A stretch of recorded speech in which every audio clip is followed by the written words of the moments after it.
Hey, horror fans, this is Alex Neuer, live from the fantastic pavilion. We are here again in the presence of a legend, Simon Boswell. His music has haunted giallo movies, horror movies broadly. Think Stage Fright, think Demons 2. It's phenomenal. It's constant. I'm proud to count him as a friend and somebody who I get to collaborate with hopefully very soon. But first and foremost, we are here with him and LG White to talk about a wonderful documentary about his amazing career, The Dark Fantastic, that we can look forward to watching very soon. Simon, Hey. where do we start? Yeah, I often ask myself the same question. I mean, we start the film career really in 1985 with Dario Argento and the movie Phenomena, where he asked me, this was not something that I planned, but I was busy in Italy being a record producer and having quite a lot of success producing Italian rock stars and singer-songwriters. And I was introduced to Dario Argento, and he asked me if I would work with the band Goblin on the music for Phenomena, which I said yes, of course. I was a little bit scared because I'd never done film music before. I didn't really know what you were supposed to do. But that was my introduction to a whole career.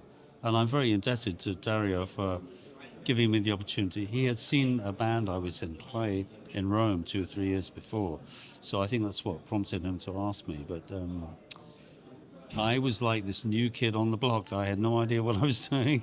But it was clearly music for film was something that expanded my whole universe, really. And that you can do anything musically as long as it works with the film, you know. I mean, we are all indebted to Dario Argento in so many ways, especially as a horror filmmaker, but obviously, musically, you got an actual quite long journey with him. Yeah. It became a strong partnership, dare I say, a continuous partnership. To this day, you are very close. And how did that friendship really start from, and what was the key to it? Well, I mean, the key to it, I suppose, was that I think I was a kind of fresh take on doing music for genre and horror films. And I think Argento had already pioneered using like prog rock music with Goblin and stuff which had never been heard and was featured very forward in the mix in his films, like Suspiria, for example. And I think because I was coming from a different scene, not from the Italian scene, but from the British, rock and pop scene, I think he was excited to be sort of expanding his vocabulary using music. Really, that was his thing, and it just a partnership became a long-term one, more because he was producing films with other directors like Lamberto Bava, Michele Soavi, and I went on to work with them. And then his brother Claudio Argento was producing a movie called Santa Sangre, which was a Jodorowsky film. And that led me onto that. So, I'm forever indebted. But it began this path where I began to expand my own kind of creativity and become more secure in what I was doing and settle into being able to add more and more, really, to films, I think. And the first 5 years working with these Italian directors was my education, and I learned a hell of a lot. It's quite the journey, and obviously now this journey is being documented in an exciting film that we can't wait to see, The Dark Fantastic. Indeed. And LG, why don't you tell us a little bit more about how the movie came about, the journey it's taken you on, and what we can look forward to hopefully very soon. All right, so it's an interesting journey, as you well know. So it started during COVID. Actually, we were supposed to do a concert with Goblin, but unfortunately, Dario got COVID. Simonetti. Simonetti. Yeah, Claudio Simonetti got COVID, and so he couldn't make it. And Simon decided just to proceed. And then, of course, we had originally another director in mind, and COVID kind of ruined the whole lot. So therefore, we ended up with all the footage. And afterwards, he said, well, we've done the concert now, unfortunately, without Simonetti. but you need to take it on. And I said, I will only do this concert film, if I can turn it into a documentary. Because people deserve to know the stories behind the music, how it was written, how the directors were.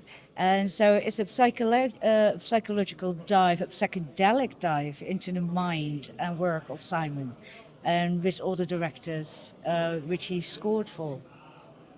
Please indulge us with the list of the fantastic names you have on screen. Ooh, there are many. So we start with, let's see, Dario Argento, Alejandro Jodorowsky, Clive Barker. We've got Lamberto Bava, we've got Danny Boyle in there, Michele Soave, Richard Stanley, not to forget, because Simon did an awful lot with Richard back in the days as well. And even a British guy called Nick Willing. He did Photographing Fairies. So yeah, and then we had like other pop artists in there. Simon has a background of producing music. That's how he started his career, his film career. So yeah, it's been an interesting journey, and I keep finding things because he is quite secretive. So yes, and he's quite naughty, kind of like he did not want to collaborate with me finding any footage of the past, because he said, no, it should be only the concert film. And so he was banned from my studio. Yes. The truth is, I've never been told to fuck off so many times in my life in such a short space of time. It keeps us humble. Yeah. Actually, but with that in mind, Yeah. apart from being told to fuck off regularly, what does it feel for you to now have your illustrious career summarized and illustrated in a movie like that the audience is going to be able to, beyond their ability to obviously discover your music through the movies that you've scored, understanding your process, your journey, and the way those collaborators remember this collaboration? Well, it's quite exciting for me. It's also a bit intimidating, but the thing is, you obviously a film composer it's not his project when he writes music for a movie. You know, you are collaborating with a whole team of people, especially the director, to bring something to life. But doing it live is a kind of process where you're kind of taking a bit of control back and making it more about your music. I'm sure I'm going to get into a lot of trouble because when I play live, we have a lot of edited videos behind us. So it's almost like the revenge of the film composer. Well, I've taken the films, I take all the best bits and edit them together to fit my music. So that's kind of what the live show is about. But LG's taken it to a whole other level in terms of getting the directors to be interviewed and them kind of having their own parts to play as well in the whole process. You know. Care to elaborate on that? Yes, yeah. Yeah, it was a happy journey, actually. It's, well, you grow while the process, during the progress, you know, especially in a documentary, you have not a script ready up front. So it's finding out while you're going, while you're on the go. And so I learned a lot. It's my first feature documentary. Yeah. She did a great job. I mean, her background is as a contemporary fine artist, a painter, and she's really turned that skill, highly visual skill, into editing and film directing. So Yes. it's a really great job. It's a very stunning visually to look at this film. It's quite flashy. There's a lot of flashy imagery there because, of course, it's been taken from the live concert, and we have a video backdrop. So we basically, he's been projected onto while he's performing. So that becomes visually and editing-wise an interesting kind of challenging job to do, as you well know. It's not lit. Is what It's not. you're saying. Yes, it's forever moving. So as regarding the editing, you have no choice but going in this layering with the whole lot. And then working with archival material and try to make it work. That was a good start. It's a careful craft of composing a story and a narrative in a documentary, and obviously the step one is a compelling topic, which Yes. I would say you have a rather compelling topic, but you are delving into your first feature. Yes. It's daunting, but it's exciting. You've clearly understood the role, telling him to fuck off every now and then. Yes, you have to. But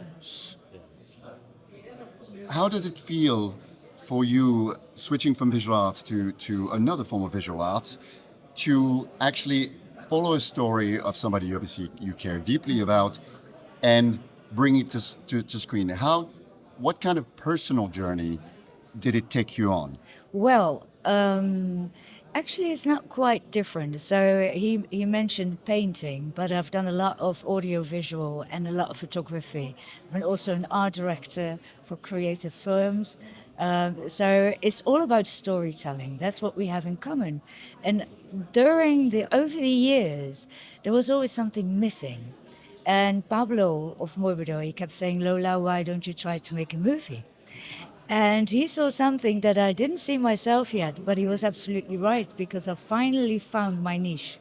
Finally, I can now put all my creativity together and tell a story in a whole different way, in a more dominated way. And I can really kind of like, almost like a dictator, which you can't do with the painting, you know. You leave a little bit more to the imagination. But now you get to play with the dialogues and the sound and the cinematography. So it is for me, finally, I feel like I've landed and hopefully, like, you know, have a bigger career in this. Yeah. How does it feel and how exposing it is to have a movie made about your career, the secrets behind your trade and your craft, having to reveal your tricks and your relationships? It is quite nerve-wracking, actually, some bits of it, to have that stuff out there. But in general, I'm happy because I started out playing in bands. I started out as a singer-songwriter, actually, on my own, and then being in bands. But then becoming a film composer, you sort of take this invisible back seat. So it's quite nice to sort of reinvent yourself. I always loved being on stage when I was playing in bands. And now I'm getting back to that, doing live performances. And, you know, it's been well documented by LG years. So I'm delighted. Well, what we need to know now is where, when can we see this movie? Ooh, so we just started a theatrical tour. So it will be screening on, is it the 14th of June in Oslo, Ravenheart Film Festival. And there's another one upcoming, which I'm not sure if we can already announce. I bet we can, because this is not gonna, yeah. So that will be in June as well. There's gonna be Rain Dance. Which will be in the UK premiere. And so now I'm waiting for all the submissions and things. So things are moving quite quick. Yeah. It's just released. It's just kind of finished. So now we start pushing. Yeah. Watch this space. Watch this space. Yeah. Well, Lola, Simon, I'm so grateful you gave us the time. I think the many horror fans from Fangoria, the worldwide fans who are constantly delving in all the great titles that you've scored, are going to be delighted to hear that they're going to be immersed in a full telling of your journey. So thank you again. You're very welcome. And scare you later. Scare you later, yes. Thank you, Alex. Bye.